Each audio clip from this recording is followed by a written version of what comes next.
অনেকেই তো মনে করেন জীবনের সমস্যার কারক শনি। তার জন্য দেখবেন যখন সাড়ে সাতি ঢাইয়া এসব আসে, বিশেষ করে দেখবেন আপনার মনটা কিন্তু ছটফট করে, এই বুঝি এই সময়টা আমার জীবনের সর্বনাশ।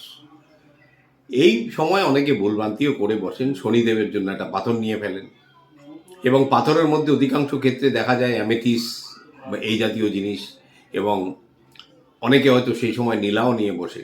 এই ভুলগুলো কিন্তু করবেন না ভাই। করলে শনিদেবের যে প্রভাবই আপনার উপরে থাকুক সেটা 10 গুণ বৃদ্ধি হয়ে আপনার উপর নেমে আসবে। একটা সহজ তত্ত্ব দিয়ে রাখি, সবাই এটা পালন করার চেষ্টা করুন। শনিবার দিন দুপুরবেলার আহারে খিচুড়ি খাওয়ার ব্যবস্থা করুন। খিচুড়ির মধ্যে শুধু কড়াইশুঁটি আর একটু দুটো আলু দিতে পারেন, এছাড়া অন্য কিছু দেবেন না।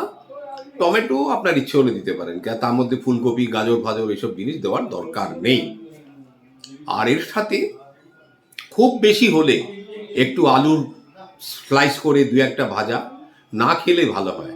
কোনো তেলে কোনো ভাজা জিনিস না খেলে ভালো হয়।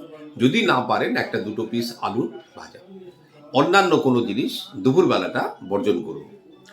এই প্রতি সপ্তাহে নিয়ম করে একটা খিচুড়ি খাওয়ার অভ্যেস করুন। আর হচ্ছে, বাড়িতে যে চা পান করেন ওই দিনটাতে দুধ ছাড়া চা অতি অবশ্যই পান করুন, দুধ দিয়ে চা পান করবেন না। আর ওই দিনটাতে অতি অবশ্যই দুধ খাওয়া থেকে বিরত থাকুন।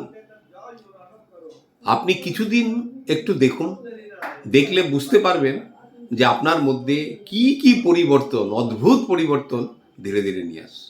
পরীক্ষা করে দেখবেন। নমস্কার। ওম নমঃ শিবায়। সবাই ভালো থাকুন।